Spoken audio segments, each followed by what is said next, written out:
what Royal Caribbean actually changed on The Legend of the Seas. Royal Caribbean has gotten very good at making a new ship feel like an event before anyone even steps on board. And I get why. That is part of the fun, following this stuff. A new Royal Caribbean ship starts sailing, and for a few weeks, every restaurant, every show, every neighborhood, every little design choice gets talked about like it is the thing that changes everything. The dining is not just dining, it is immersive. The shows are not just shows, they are headline entertainment. The family spaces are not just family spaces, they are next level neighborhoods. And after a while, if you are actually trying to decide whether this ship is the ship you should book, all of that starts to become less helpful because everything is being presented like it matters equally. Now that The Legend of the Seas is actually sailing, I think the conversation needs to get a little more normal. Because this is not a rendering anymore. It is not a coming soon ship. It is not just a list of things Royal Caribbean has announced months ago. People are on board now. They are eating in the restaurants, walking through the Royal Promenade, using the cabins, sitting in the shows, figuring out where they like to grab lunch, and probably asking the same question everyone else is asking from home. Does this ship actually feel different from Icon and Star? Or is it mostly the same Icon class experience with a few new names? That is the part I wanted to sort through. Because The Legend of the Seas is new, but it is not a brand new idea. This is still Icon class. If you have followed Icon of the Seas or Star of the Seas at all, you already understand a lot of what Royal Caribbean is doing here. The ship is huge. It is family forward. It has Surfside. It has Category 6. It has Central Park. It has the AquaDome. It has the giant resort feeling where the ship is not just taking you somewhere. The ship is the vacation. So when people say, what is new on The Legend? I think the more useful version of that question is, what did Royal Caribbean actually change in a way that changes the vacation? That is where the ship gets interesting. Not because Royal Caribbean reinvented Icon class, they didn't. If Icon looked like too much ship for you, Legend is probably still too much ship for you. It is not smaller, it is not calmer, it is not suddenly trying to become a quiet traditional cruise ship. But Royal Caribbean did change enough around the edges that the Legend has more of its own personality than I think people give it credit for. The easiest place to see that is the food. And I know that sounds like the most obvious cruise ship thing to say because every new Royal Caribbean ship gets a long list of restaurants and everyone acts shocked that a massive cruise ship has a lot of places to eat. But the number is not really what matters here. Royal Caribbean says Legend has 28 dining destinations, which is a big headline. But the better question is not how many places you can eat at, it is what feels specific to this ship. Starting with Royal Railway, Legend Station. This is probably the one that people are most going to talk about first because it has that built-in curiosity factor. You hear that there is an immersive train restaurant on a cruise ship, and even if you are not planning to book it, you at least want to know what it is. That is exactly the kind of thing Royal Caribbean wants on a ship like this. It is built to be talked about because Royal Railway itself is not brand new to Royal Caribbean. Utopia of the Seas, introduced nearly 3 years ago, also had Royal Railway. But this is its first entrance into the Icon class, and this version has its own identity.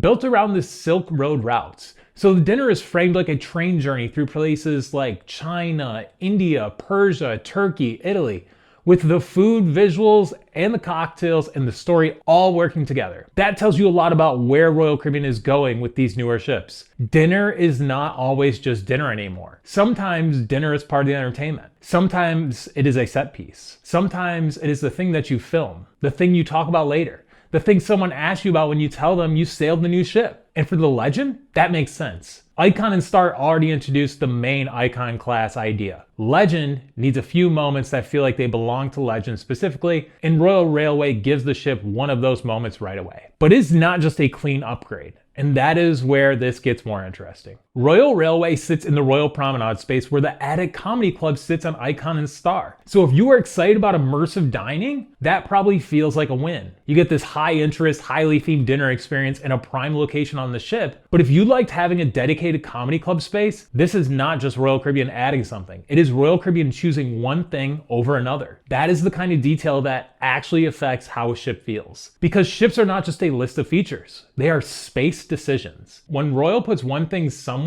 something else does not go there. And on The Legend, Royal Caribbean clearly decided that a big immersive dining venue in the promenade was more important than keeping the Attic Comedy Club setup in that same place. Some people are going to love that choice. Some people are going to miss what it replaced. Both can be true.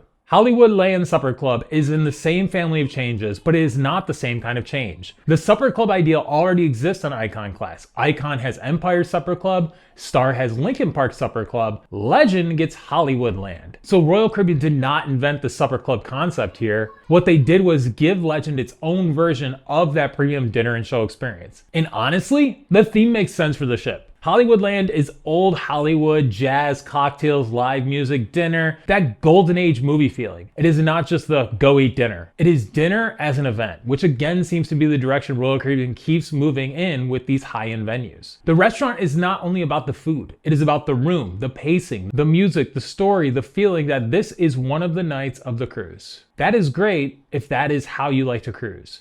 Especially dining is part of your vacation and you like these more theatrical meals, the Legend has a stronger case than just being the newer Icon class ship. But if you are mostly an included food cruiser or you only book specialty dining when something really jumps out at you, then Hollywoodland should not be the thing that makes your decision. It is a real change and it just may not be your change. The dining change I actually like more for the average cruiser is what has changed at the AquaDome Marketplace, because that is not a premium reservation you have to plan and pay for. That is an included food hall, and on the Legend, Royal Caribbean changed most of the lineup. So instead of AquaDome Market feeling like a straight copy from Icon or Star, the Legend has Soulmate with Korean food, Adobo with Mexican street tacos, Cajun Kitchen with New Orleans style food, La Española with Spanish tapas, Simply Pressed with juices and smoothies, and Creme de la Crepe makes its return. That is less flashy than a train dinner, but it may actually show up in your cruise more often. You are walking through the AquaDome, you are hungry, you don't want a full sit-down meal, you also don't want to pay extra just because you need something quick. That is where this kind of change matters. It gives the ship a casual food space that feels a little bit more specific to the Legend, and it gives the returning Icon class cruisers something that doesn't feel completely recycled. So the dining story is not just the Legend has more restaurants, that is too flat. The better way to say it is that Royal Caribbean made premium dining more theatrical and made one of the included food spaces more interesting.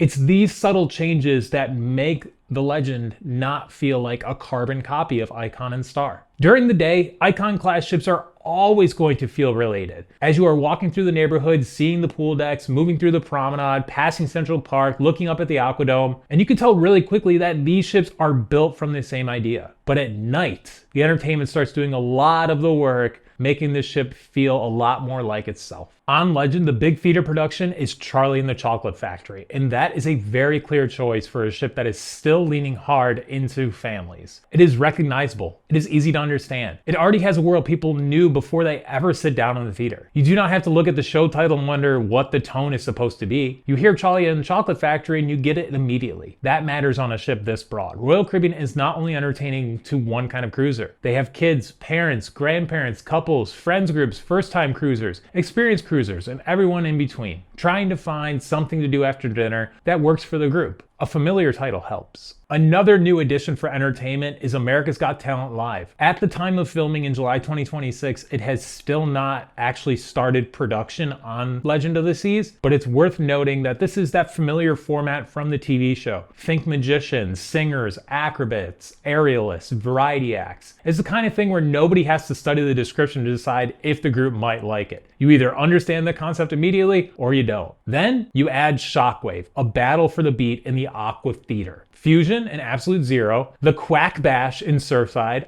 I cannot wait to take Maisie to the Quack Bash. She loves cruising ducks. And Voyage to Adventure in the Promenade. And Legend starts to have a pretty clear entertainment personality. It is not subtle. It is not niche. It is big, recognizable, family-friendly, and built for groups. That is very on brand for Royal Caribbean. If shows are part of why you cruise Royal Caribbean, this is one of the areas where the Legend genuinely feels different. If you usually skip the shows, eat dinner, walk around for a little while, and call it a night, this probably doesn't move the needle much for you. And that is the thing with a lot of these changes. They are real. They are only important if they line up with how you actually cruise. One of the changes that absolutely lines up with a way that a lot of families cruise is the new family Oceanview balcony. It is not the loudest, most sexiest change. It is not going to be the clip that gets passed around online and creates a bunch of buzz. But for a family actually living in the room for a week, it might be one of the smartest changes on the ship. On Icon and Star, the Family Infinite Oceanview balcony became a big part of the family cabin conversation. Some people like that setup because it gives you more usable interior space, and with kids, usable space matters. But a lot of people do not feel like an infinite balcony is a real balcony. They feel like it is more of a sunroom or an ocean view room with a window that opens. I understand that complaint, but we love us an infinite balcony. When people book a balcony, a lot of them want to actually step outside. They want fresh air. They want separation from the room. They want that little outdoor space where one person can sit while someone else is getting ready, or while a kid is asleep, or while the cabin needs 5 minutes to stop feeling like every suitcase, snack bag, swimsuit, and pair of shoes explode at the exact same time. I know if you're a parent, you've been there. Legend gives families another option. The Family Ocean View balcony keeps the family-friendly layout. It sleeps up to 6. It has the split bathroom. It has the bunk bed nook, but now you can get that set up with a traditional outdoor balcony. That is practical in a way that sounds boring until you are actually traveling with kids. Because with kids, the cabin is not just a room. It is the nap room. It is the changing room. It is the place where everyone showers after the pool. It's a place someone goes when they are overstimulated. It is the place where you find out very quickly whether the layout works or whether everyone is stepping over each other by day 2.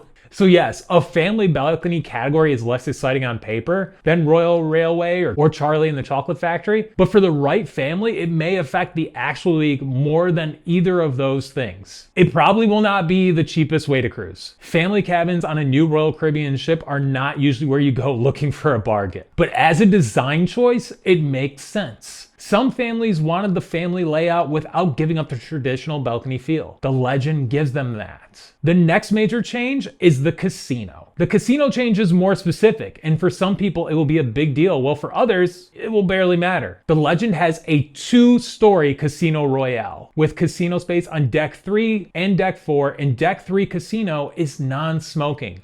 Thank goodness. If you gamble, that is obviously a major change. If you like the casino but hate smoke, the non-smoking level may be the part that matters most to you. If you never go near the casino, you may not care at all. But even if you are not a casino person, I think this is something about how Royal Caribbean is using the ship. Cruise lines do not give square footage away by accident. Every space on the cruise ship is precious. If the casino gets more space, that means Royal Caribbean believes casino space is worth more on Legend than the Attic Comedy Club or an extra dining space. The more recognizable entertainment, the more practical family cabin option, you start to see the pattern that Legend is not random. Royal Caribbean is not changing the basic Icon class formula. They are changing where the attention goes. Surfside shows that in a smaller way. Surfside itself is not new.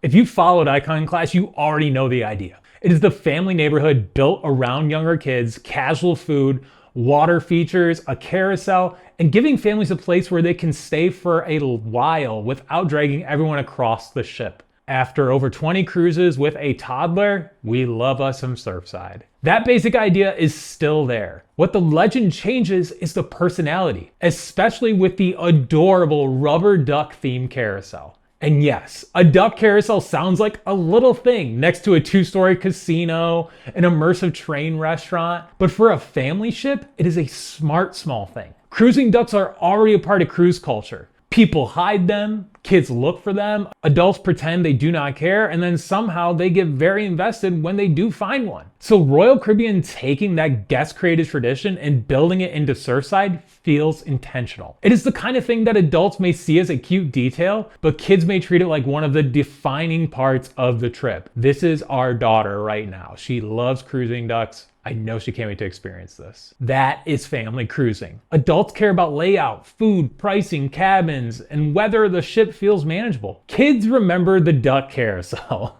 So Surfside is not completely different on Legend, but it does feel even more committed to being a family space. If you are bringing younger kids, that is probably a positive. If you were hoping the Legend would feel less kid-focused than Icon or Star, that is not the direction this ship is going. Some of the smaller changes tell the same story in a quieter way. The AquaTheater seating is one of them. This is not another headline feature. It's not sexy. You're not gonna have people talking about it. And nobody's sitting at home saying, I need to book the Legend of the Seas because I heard the AquaTheater seats are better. But if you have ever waited for a cruise ship show with kids or tried to save seats for a group or sat there longer than expected before the show starts, you know seating is not nothing. Legend has more supportive seats with backs, which sounds incredibly boring until you're the person sitting there for a full show. That is the kind of third ship change I actually like. Not everything has to be a gimmick. Sometimes the smart move is fixing the thing people noticed. Another favorite getting an update is the Pearl. It is still that giant visual masterpiece in the Royal Promenade, the thing you see when you first get on board and immediately remember you are not on a normal cruise ship. But on the Legend, it is brighter, more colorful, and more animated. Does that change the whole cruise?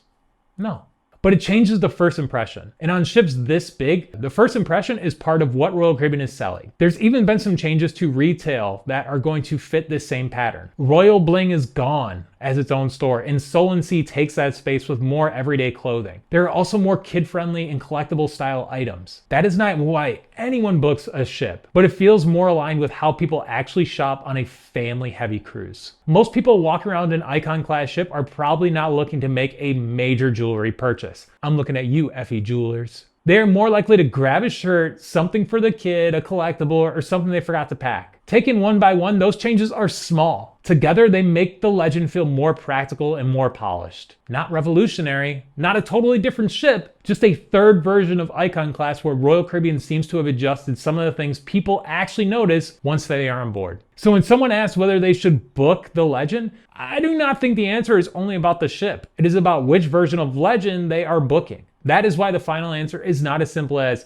Legend is better because it's newer. Royal Caribbean did change the ship. They gave Icon Class its first Royal Railway. They gave the Supper Club an old Hollywoodland identity. They changed up the AquaDome Marketplace. They added more recognizable family entertainment like Charlie and the Chocolate Factory, America's Got Talent Live, The Quack Bash, Voyage to Adventure. They added family balcony rooms with traditional outdoor balconies. They expanded Casino Royale to be 2 floors and a non-smoking floor. Thank you. They tweaked the AquaTheater seating so you're not breaking your back waiting for your favorite show. And they switched up the Pearl so you can get even better selfies than you did on other Icon Class ships. That is a real list of changes. But it is not Royal Caribbean throwing out Icon Class and building something completely different. The Legend just feels more specific, more food focused, more entertainment driven, a little more practical for families, and a little more polished around the edges. If this video helped you understand what Royal Caribbean changed on the Legend of the Seas, the next question is which Icon class should you actually book? Because Icon, Star, and the Legend may all be part of the same class, but they are not the same decision for every cruiser. So watch this video next because I will break down Legend versus Star versus Icon and which one actually makes sense for the way you cruise.